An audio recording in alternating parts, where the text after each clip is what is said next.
Hi friends, ఈరోజు చాలా సింపుల్గా అండ్ ఈజీగా చికెన్ కర్రీ ఎలా చేసుకోవాలో చూద్దాం.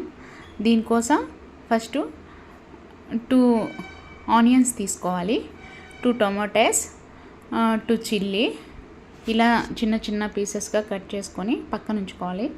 1 బౌల్ చికెన్ తీసుకోవాలి, అంటే ఒక 1/2 కిలో అలా ఉంటుంది. ఇది బ్యాచిలర్స్కి చాలా ఈజీగా సింపుల్గా చికెన్ చేసుకోవచ్చు అండి. ఎలాంటి మిక్సీ వేసుకొని మసాలా అలా ఏం అవసరం లేకుండా ఫస్ట్ బాండలు తీసుకున్నాం. బాగా హీట్ అయిన దాకా ఉంచుకొని ఇందులో ఆయిల్ వేసుకోవాలి. ఆయిల్ ఒక 2 టేబుల్ స్పూన్ కానీ 3 టేబుల్ స్పూన్ కానీ ఆయిల్ వేసుకోవాలి. అంటే 1/2 కిలో కదా, అందుకని క్వాంటిటీని బట్టి ఆయిల్ యాడ్ చేసుకోవాలి. దీంట్లో జీలకర్ర 1 టేబుల్ స్పూన్, ఒక 2 రెబ్బలు కరివేపాకు యాడ్ చేయాలి. యాడ్ చేసిన తర్వాత ఆనియన్స్ వేయాలి. ఫస్ట్ ఆనియన్స్ వేసేసి ఆనియన్స్ బాగా రోస్ట్ అయిందాక వేయించాలి. చాలా సింపుల్గా ఉంటుందండి, చాలా టేస్టీగా కూడా ఉంటుంది. ఎందుకంటే ఎలాంటి మసాలాలు యాడ్ చేయము, జస్ట్ అల్లం వెల్లుల్లి paste and chicken masala packet. ఇవి బ్యాచిలర్స్ అయితే చాలా ఈజీగా చేసుకుంటారు.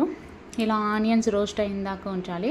రోస్ట్ అయిన తర్వాత గ్రీన్ చిల్లీ వేయాలి. గ్రీన్ చిల్లీ వేసేసి కొంచెం రోస్ట్ చేయాలి. తర్వాత టమోటాస్ యాడ్ చేయాలి. ఇవి కూడా బాగా ఏగే వరకు ఉంచుకోవాలి, ఎందుకంటే గ్రేవీ కోసం ఇది బాగా వేయించుకోవాలి. చూడండి, ఇలా వేగాక తర్వాత ఇప్పుడు మనం దాంట్లోకి చికెన్ యాడ్ చేయాలి.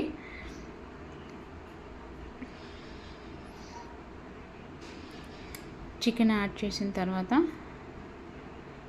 1 టేబుల్ స్పూన్ సాల్ట్ చాలా తక్కువ వేసుకోవాలి, ఎందుకంటే మసాలా ప్యాకెట్లో సాల్ట్ ఉంటుంది.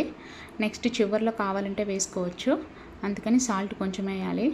పసుపు యాడ్ చేయాలి, ఒక 1/2 స్పూను. అండ్ కారం కూడా తక్కువే వేయాలి, ఎందుకంటే మసాలా ప్యాకెట్లో ఉంటుంది కాబట్టి.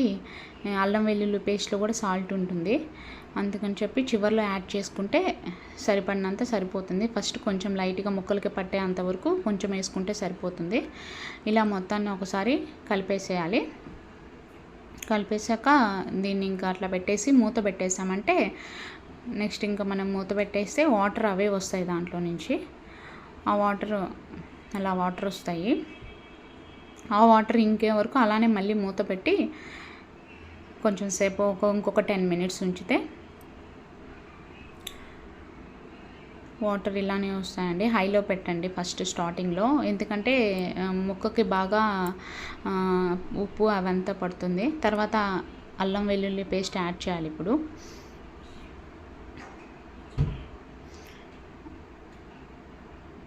అల్లం వెల్లుల్లి పేస్ట్ యాడ్ చేసేసి కలిపేసి ఇంకొక 10 మినిట్స్ అలానే ఉంచాలి.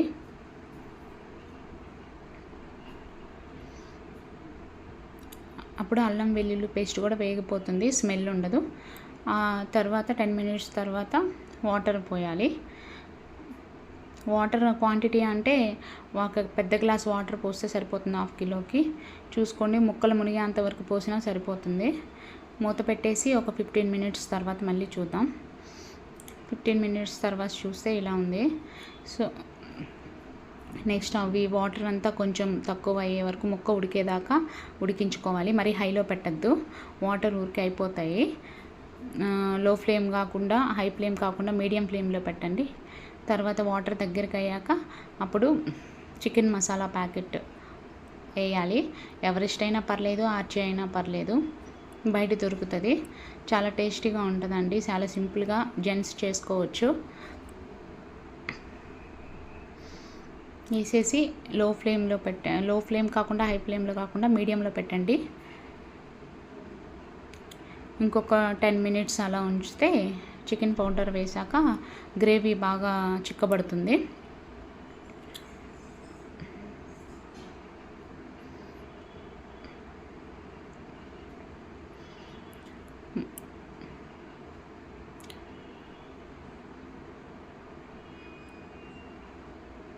ఒకసారి ట్రై చేసి చూడండి. చాలా టేస్టీగా, చాలా సింపుల్గా అండ్ ఈజీగా అయిపోతుంది.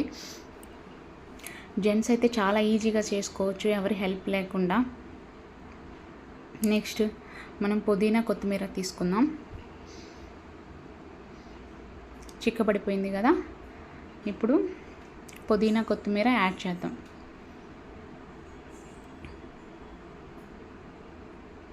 చూసారు కదా, గ్రేవీ కోసం. ఇంకా మీకు గ్రేవీ వద్దు, కొంచెం ఇంకా చిక్కగా అయినా పర్లేదు అనుకుంటే ఉంచుకున్నా ఇంకా బాగుంటుంది. గ్రేవీ కావాలనుకుంటే కొంచెం ముందు ఇలా చివరిలో టేస్ట్ చూసి ఉప్పు అవన్నీ చాలకపోతే కారం కానీ ఉప్పు కానీ ఒకసారి యాడ్ చేసుకోండి. ఫైనల్గా యాడ్ చేసుకున్న తర్వాత ఇప్పుడు పుదీనా కొత్తిమీర యాడ్ చేద్దాము. ఫైనల్గా పుదీనా కొత్తిమీర యాడ్ చేసాము. చూసారు కదా, చాలా సింపుల్గా అండ్ ఈజీగా చికెన్ కర్రీ ఎలా చేసుకోవాలో అయిపోయిందండి. ఇంకా స్టవ్ ఆఫ్ చేసేసుకుంటే సరిపోతుంది. నా వీడియో కానీ మీకు నచ్చినట్లయితే షేర్ చేయండి, లైక్ చేయండి, సబ్స్క్రైబ్ చేయండి. ఇలాంటి వీడియోలు మీకు మరెన్నో నేను చేస్తాను. Thanks watching.